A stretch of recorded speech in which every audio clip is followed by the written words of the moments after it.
Alléluia. On va ouvrir la parole de Dieu dans Marc au chapitre 8. Ça va parler encore d'un aveugle, mais pas le même. L'aveugle de Bethsaïda. Bethsaïda. On va lire à partir du verset 22 au verset 26. Il se rendit à Bethsaïda et on amena vers Jésus un aveugle qu'on le pria de toucher. Il prit l'aveugle par la main et le conduisit hors du village. Puis il lui mit de la salive sur les yeux, lui imposa les mains et lui demanda s'il voyait quelque chose. Il regarda et dit, « J'aperçois les hommes, mais j'en vois comme des arbres et qui marchent. » Jésus lui mit de nouveau les mains sur les yeux, et quand l'aveugle regarda fixement, il fut guéri et vit tout distinctement. Alors Jésus le renvoya dans sa maison en disant, « N'entre pas au village. » Amen. Seigneur, peux-tu nous parler par ta parole? Que cette parole puisse nous faire du bien. On puisse la prendre comme une nourriture qui nourrit nos âmes, Seigneur, qui nourrit nos esprits. Ô précieux Jésus, cette parole qui nous fait tant de bien, qui nous révèle qui tu es, merveilleux Sauveur. Rouvre nos yeux, nous aussi, encore plus, afin que nous puissions mieux te voir, et nos oreilles afin que nous puissions mieux t'entendre, et notre bouche afin que nous puissions mieux parler de toi, Seigneur. Dans le nom de Jésus, je prie. Amen. La nouvelle de l'arrivée de Jésus se répand rapidement. Et les gens viennent à lui pour, la plupart, pour être guéris. Pour que Jésus les guérisse. Et ici, on amena vers Jésus un aveugle. Des parents, des amis, cela n'est pas précisé. Leurs noms ne sont pas écrits non plus, mais leur geste est écrit. Leurs actions est écrit.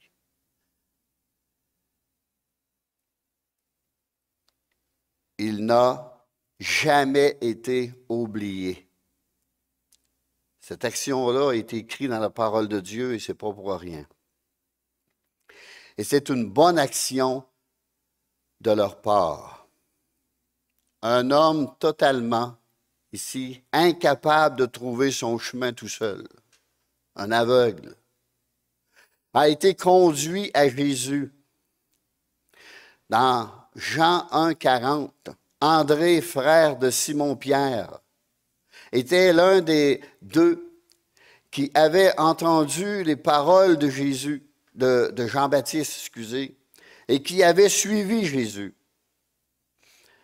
Jean-Baptiste avait dit au verset 36, en voyant passer Jésus, « Voilà l'agneau de Dieu. » Voilà l'agneau de Dieu. Là, il faut remonter à Pâques pour savoir c'était quoi l'agneau de Dieu, le sacrifice de la Pâques. Et au verset 36, Jean-Baptiste avait dit aussi, au verset 41, « Nous avons trouvé le Messie. » Et ça, c'est... il a conduit à Jésus. André a conduit son frère Simon-Pierre vers Jésus. Et vous savez, c'est aussi notre devoir de conduire les gens vers Jésus. C'est notre devoir.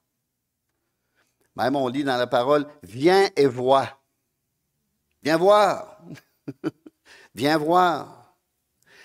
Ici, nous avons un homme aveugle qui n'avait pas la capacité de trouver Jésus-Christ seul.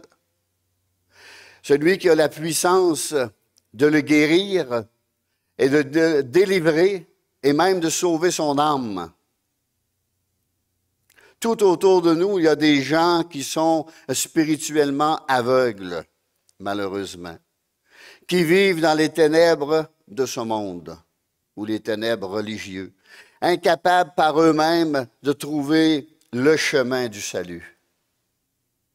Un salut éternel qui nous est promis. Souvent guidés par des aveugles. En Matthieu 15, 14, Jésus qui parle ici, ce sont des aveugles qui conduisent des aveugles.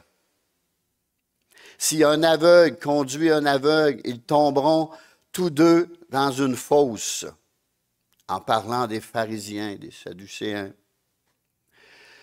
de soi-disant conducteurs spirituels.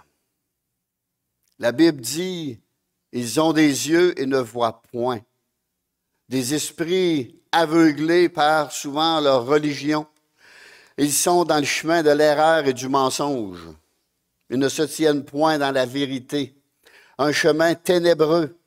Pourtant, Jésus a dit, comme la sœur l'a cité ici, « Je suis le chemin, la vérité et la vie éternelle. » Nul ne vient au Père que par moi. Il me semble, juste ça, ça serait assez pour éclairer. Nul ne vient au Père que par moi. Pourquoi il y en a tant? Il y en a assez, là, des centaines, des milliers. Pourtant, il y en a un. Que par moi. Et lorsque le Seigneur nous le révèle, merci Seigneur. C'est par révélation qu'on peut comprendre cela. On peut être aveugle par l'incrédulité. L'incrédulité nous rend aveugles. Et l'ignorance, tout comme Saul de Tarse, en 1 Timothée 1,13, moi qui étais auparavant un blasphémateur, un persécuteur de chrétiens, un homme violent, un homme emporté par la colère, mais j'ai obtenu miséricorde parce que j'agissais par ignorance, dans l'incrédulité. Il était incrédule. Il le dit, ignorant, puis incrédule. Pourtant, il avait été enseigné à côté de Gamaliel. Hein? Il connaissait la parole de Dieu. Et il ne voulait pas croire en Jésus. Jésus a dit à certains hommes à un moment donné, ce n'est pas que vous ne pouvez pas croire, vous ne voulez pas croire. Tout le monde peut croire, mais ce n'est pas tout le monde qui veut croire. Puis on doit vouloir croire lorsqu'on lit la parole de Dieu. Si tu crois, tu verras. Si tu crois, tu connaîtras aussi. On peut être aveuglé par plusieurs choses. Un manque de sincérité. Si on recherche Dieu et on n'est pas sincère, au plus profond de nos cœurs, ça peut nous aveugler. Aveugler par la philosophie de ce monde. Paul en parle beaucoup dans ses lettres. Aveuglé par de faux raisonnements. On se fait croire des choses. On se séduit nous-mêmes.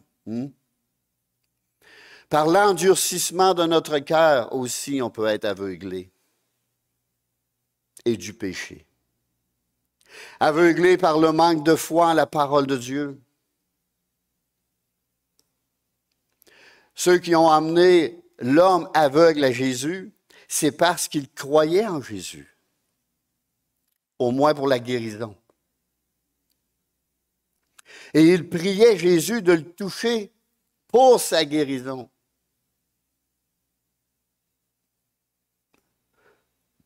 Verset 22, qu'on le pria de toucher.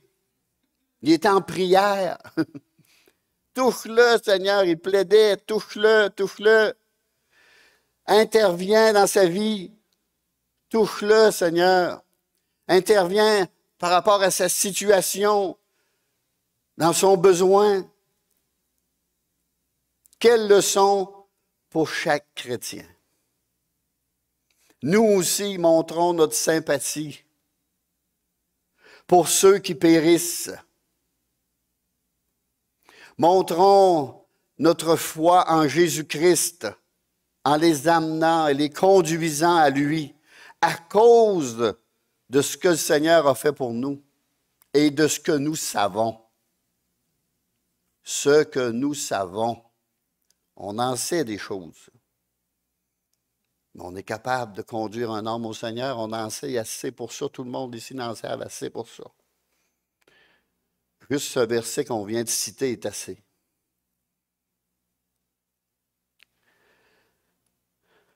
Verset 23. Jésus prit l'aveugle par la main. Ils ont prié et tout à coup Jésus s'est approché de lui, il l'a pris par la main.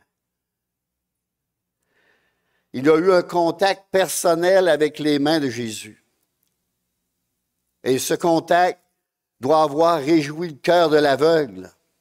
Il devait être rempli de joie et d'espoir. Et en même temps, la prière de ceux qui ont prié Jésus de toucher l'aveugle a été exaucée. Quelle joie pour eux aussi. Il touche. Ça veut dire qu'il va le guérir. C'est grand, ce que le Seigneur. Notre premier contact avec Jésus restera toujours un jour inoubliable. Amen.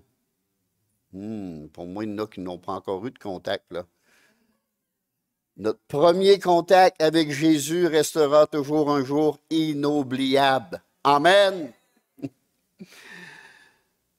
Il m'a touché.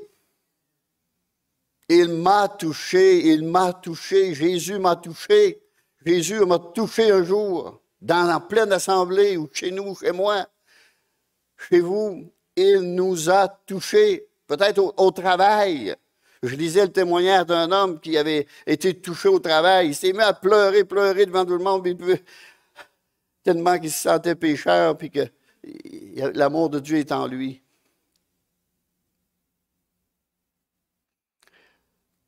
Un jour inoubliable.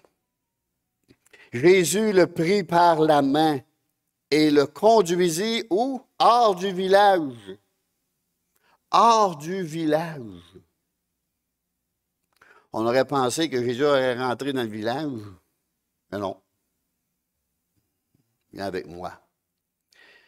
Il le prit à part la foule. Dans l'intimité, en privé, dans le but de communiquer avec, loin du regard des autres. Il veut avoir toute son attention en toute intimité. Seul avec Jésus, loin de toute distraction. Fermez vos TV. Loin de toute distraction, afin d'être à l'écoute du Seigneur. Pour que le Seigneur agisse, il faut des cœurs bien disposés à le suivre. Il n'a pas résisté quand Jésus l'a pris par la main, là. Il a suivi. Il n'était pas là, non, Seigneur, je veux rester dans la foule, je veux rester avec eux autres. Non, non, il s'est laissé conduire. Il s'est laissé diriger. Puis, il lui mit de la salive sur les yeux. Ici, Jésus utilise sa salive pour symboliser son pouvoir de guérison envers l'homme aveugle, qui peut sentir cette salive de Jésus sur ses yeux. Il ne voyait pas, lui, là. Mais il a pu sentir cette salive sur ses yeux. Puis, lui imposa les mains. Jésus a mis ses mains sur cet homme. Dans Marc 16, 18, ils imposeront les mains aux malades et les malades seront guéris. Revenons sur la salive appliquée sur les yeux de l'aveugle. On peut dire que c'était un traitement assez humiliant. Peut-être qui peut symboliser aussi le pouvoir de Jésus appliqué sur les cœurs aveuglés par le péché des hommes. Dieu dit dans Jérémie 49, « L'orgueil de ton cœur t'a égaré, aveuglé. » On pourrait mettre aveuglé aussi. « L'orgueil de ton cœur t'a égaré. »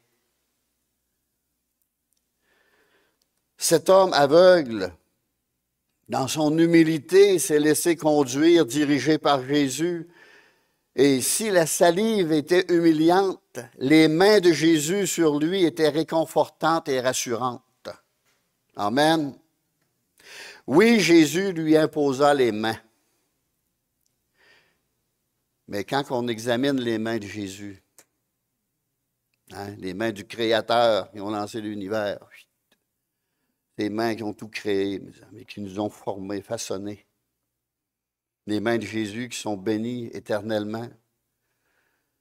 Les mains aimantes de Jésus, ces mains chaleureuses, remplies d'amour, toutes puissantes, se sont posées sur lui. Quelle bénédiction de savoir que les mains de Jésus sont sur nous. Les mains du Seigneur sont sur nous. Il a protégé sa fille même. Parce que les mains de Dieu sont sur nous. Moi, mes enfants ont eu des accidents des fois.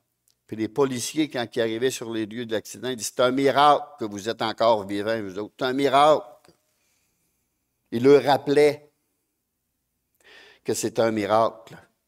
Parce qu'eux, ils en voient des accidents. Ils en voient énormément. Ils en voient à journée longue, à semaine longue. Puis quand ils voient des autos détruits, il n'y a même pas la place d'un passager là-dedans, là. Puis qu'un policier, souvent, ne connaît même pas Dieu, dit c'est un miracle. Là. Un miracle, c'est surnaturel. On voit la main de Dieu, mes amis. Car dans sa grâce, dans sa bonté, le Seigneur sait répondre à tous nos besoins. Il répond à tous nos besoins. Approchons-nous avec assurance du trône de la grâce ou de sa grâce, si merveilleuse, si glorieuse.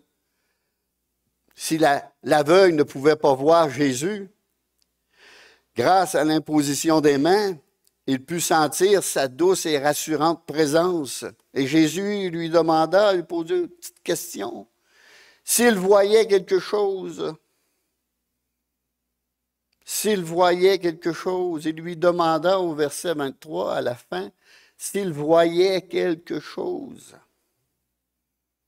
Et cet homme a fait une confession honnête. Il a été honnête. Il a été vrai.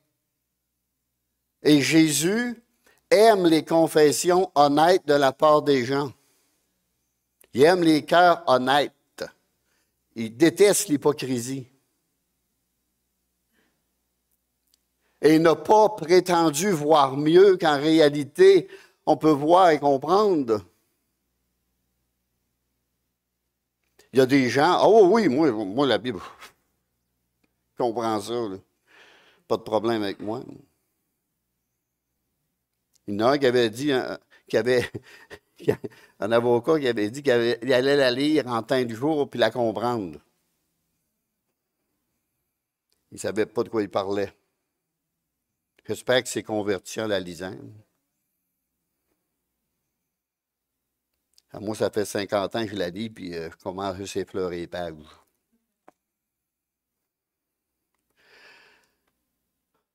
Ça, c'est des hommes remplis d'orgueil, mes amis.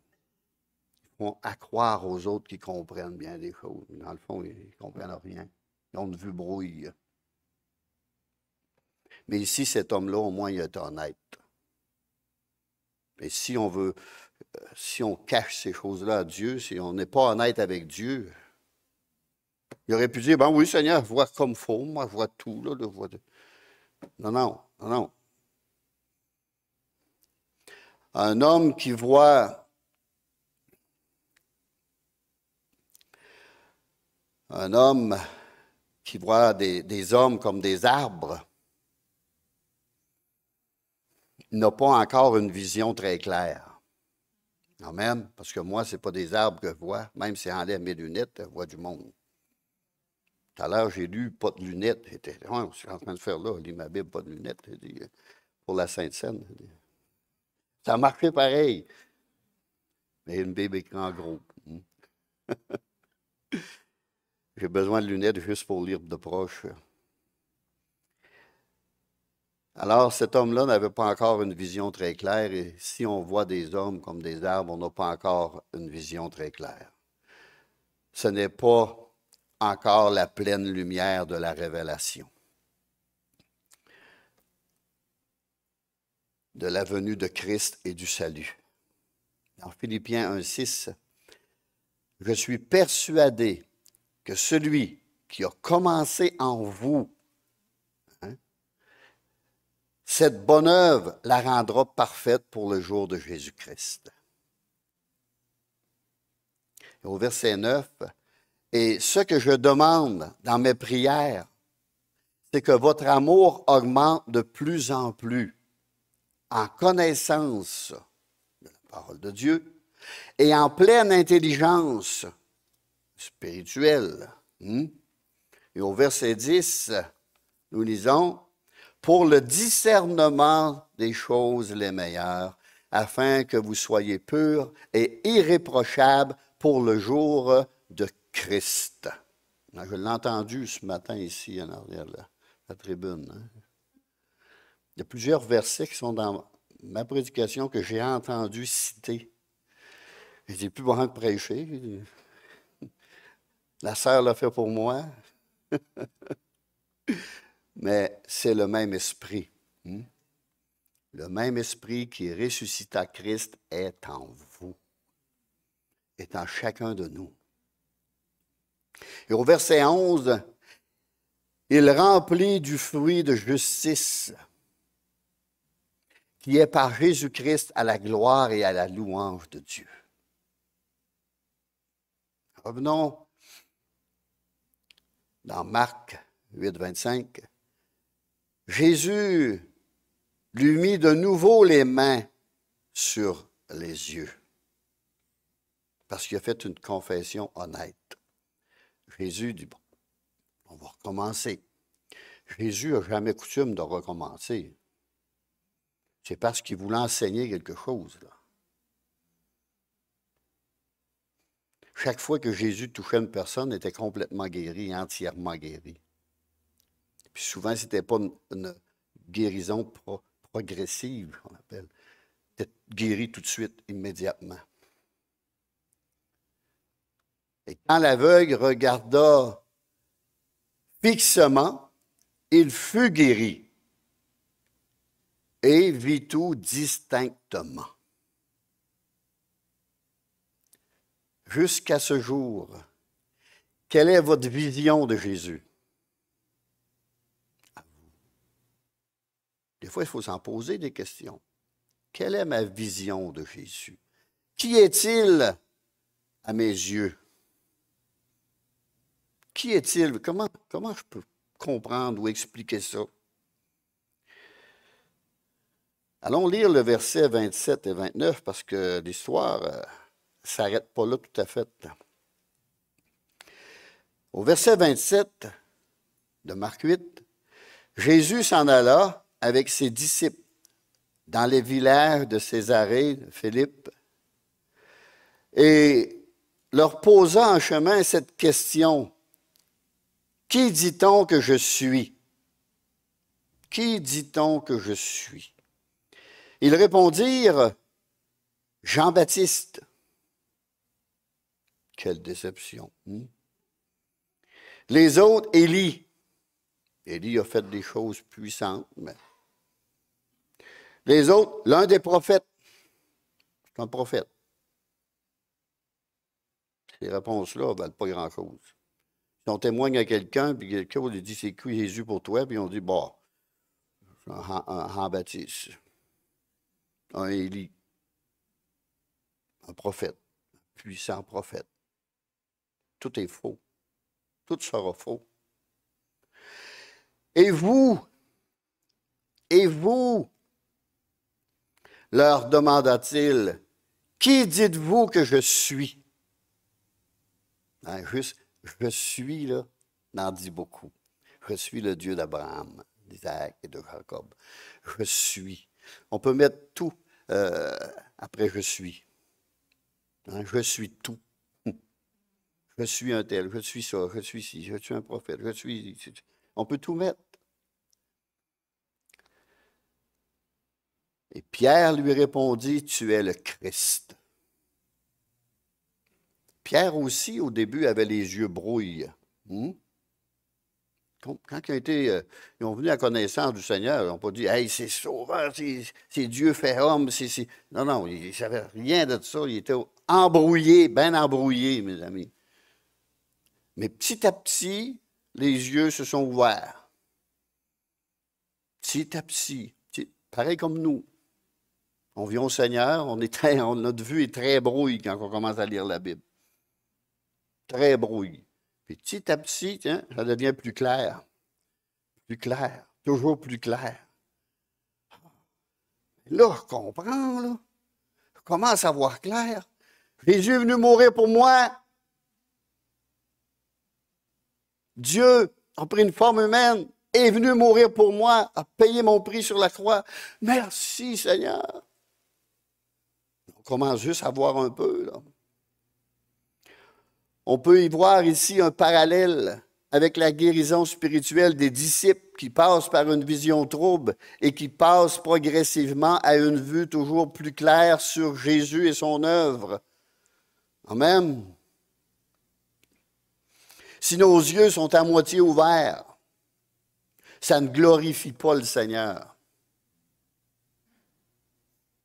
Parce que ça nous amène à se faire de fausses idées sur Jésus et sa parole. L'homme vit tout distinctement. Sa guérison fut complète, une guérison parfaite venant d'un sauveur parfait. Amen. Quand Jésus nous éclaire, nous réalisons qui nous sommes et où nous allons.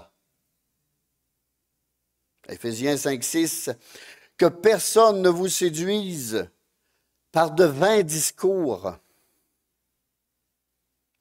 Verset 7, n'ayez aucune part avec eux. Verset 8, autrefois vous étiez ténèbres, et maintenant vous êtes lumière dans le Seigneur. Car le fruit de la lumière consiste en toutes sortes de bonté, de justice et de vérité. Alors examinons ce qui est agréable au Seigneur. Et ne prenez point part aux œuvres infructueuses des ténèbres. Il me semble encore entendu ça ce matin. Mais plutôt condamnez-les. Condamnez-les. Quand l'aveugle regarda fixement, il vit tout distinct et fut guéri. Sauver en premier, mes amis. Guérir, sauver, ça revient au même. Et c'est là que nous comprenons la nature et la destinée des hommes. Romains 3, 23 et 24. C'est cool, j'ai entendu, me semble. Car tous ont péché, sont privés de la gloire de Dieu. Cet homme-là était privé de la gloire de Dieu. Il ne pouvait même pas voir Jésus. Les yeux étaient fermés, aveugles. Il a vu brouille, parce que le péché est encore là, en train de l'aveugler.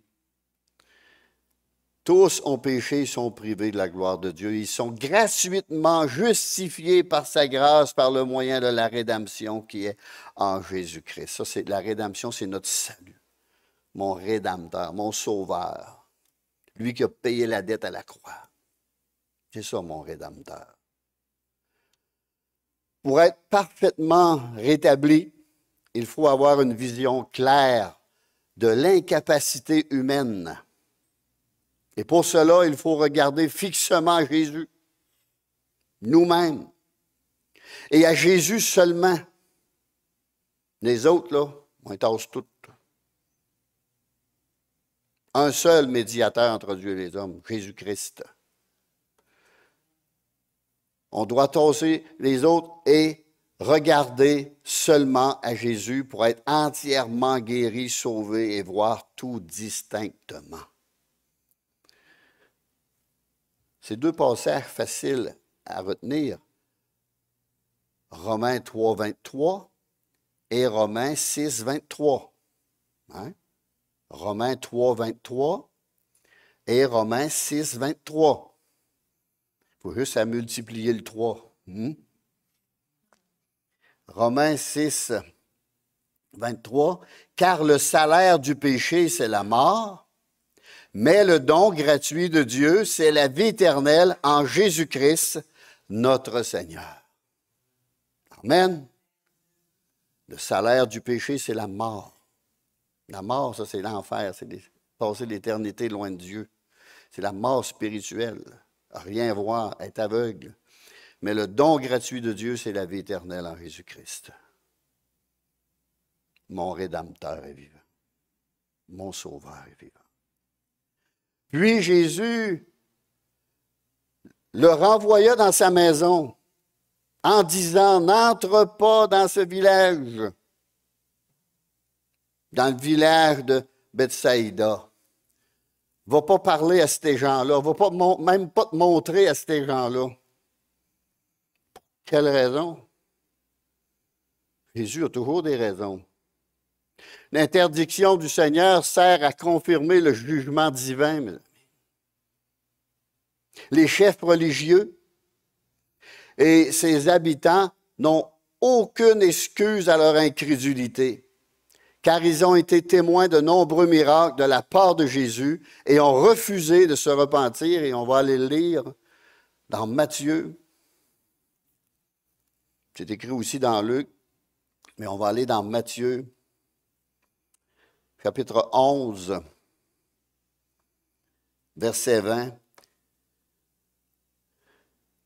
Reproche, le titre, c'est « Reproche aux villes impénitentes ». Alors il se mit à faire, c'est Jésus, il se mit à faire des reproches aux villes dans lesquelles avaient eu lieu la plupart de ces miracles, parce qu'elles ne s'étaient pas repenties. La repentance, c'est la clé de notre salut. L'homme qui était dans le séjour des morts, en enfer même, a dit, j'ai 5 frères, envoie quelqu'un vers eux. Peut-être ils se repentiront. C'était le moyen pour aller là, c'est la repentance. C'est pour ça qu'il a pu prêcher aujourd'hui. Malheur à toi, Chorazim. Malheur à toi, Bethsaïda. Car si les miracles qui ont été faits au milieu de vous avaient été faits dans Tyr et dans Sidon, il y a longtemps qu'elles se seraient repenties en prenant le sac et la cendre. Et Jésus savait de quoi il parlait.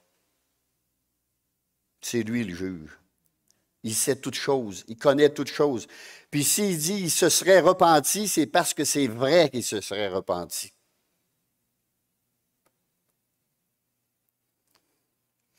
Ça prend une repentance et une conversion. Convertissez-vous afin que vos péchés soient effacés. Repentez-vous et convertissez-vous au christianisme, à Christ. On va aller voir Dernier verset peut-être.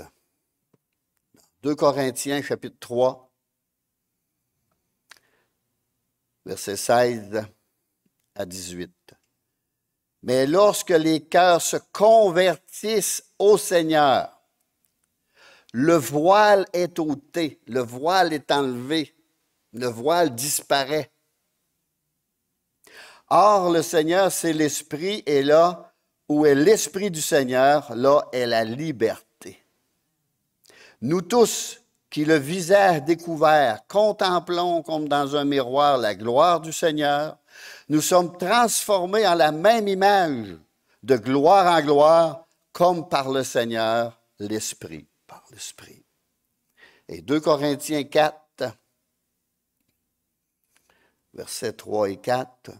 Si notre évangile, la parole de Dieu, la prédication de la parole de Dieu, est encore voilée, elle est voilée pour ceux qui périssent.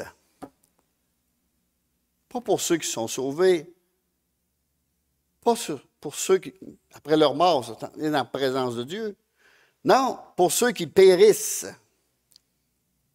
pour les incrédules, dont le Dieu de ce siècle, Satan même, a aveuglé l'intelligence afin qu'ils ne vissent pas briller la splendeur de l'Évangile, de la gloire de Christ, qui est l'image de Dieu. Jésus dit, lui qui m'a vu, a vu le Père. Parce que je fais les œuvres du Père. C'est quelque chose, mes amis.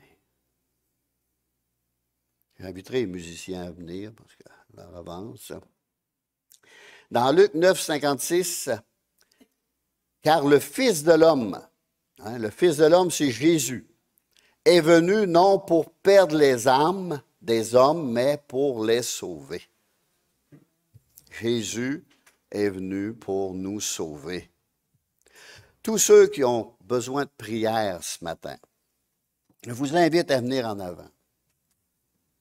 Jésus a dit, encore un verset que j'ai entendu citer pendant que j'étais là, « Venez à moi, vous tous qui êtes fatigués et chargés, et je vous donnerai du repos. » Alors venez déposer vos fardeaux aux pieds du Seigneur. C'est le Seigneur qui nous invite. Venez.